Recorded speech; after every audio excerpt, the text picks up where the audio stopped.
Bulikam naman sa Maynila ang pagnanakaw ng 3 lalaki sa kanilang kapitbahay sa Sampaloc.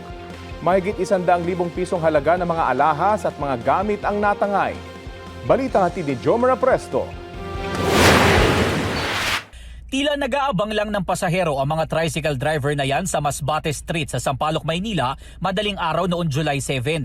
Pero ang mga lalaking nakuhanan sa CCTV, mga akyat bahay pala ayon sa pulisya.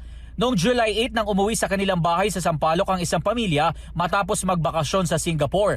Nagulat na lang daw sila nang makitang magulo ang loob ng bahay at sira ang kanilang backdoor. Humingi sila ng tulong sa mga otoridad. Base sa investigasyon, ang mga sospek sa krimen, mga kapitbahay na mga biktima. Base sa mga kuha ng CCTV, halos isang linggong naglabas-masok sa bahay ang 3 kapitbahay. Natangay nila ang mahigit 100,000 pesos na halaga ng mga alahas at gamit.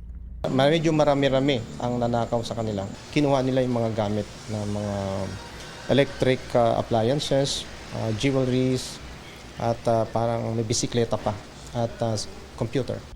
Hindi raw sila napansin ng mga tao sa lugar dahil doon daw talaga ang paradahan ng kanilang mga tricycle. Dati rin umanong boy sa nasabing bahay ang isa sa mga sospek kaya alam niya ang pasikot-sikot sa loob ng bahay. Nahuli sa follow-up operation ang 2 sa mga sospek. Tinutugis pa ang isa pang kasabwat. Hindi na nabawi ang karamihan sa mga ninakaw na pinaniniwalaang naibenta na. Meron tayong na-recover na jewelry box at may mga laman pang mga ibang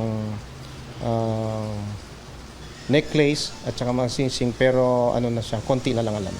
Napagalaman na dati na ring nakulong ang 2 dahil sa kasong robbery hold-up at snatching. Nasa kustodiya sila ng Sampaloc Police Station at naharap sa reklamong robbery. Pareho silang tumangging magbigay ng pahayag. Jomar Presto nagbabalita para sa GMA News.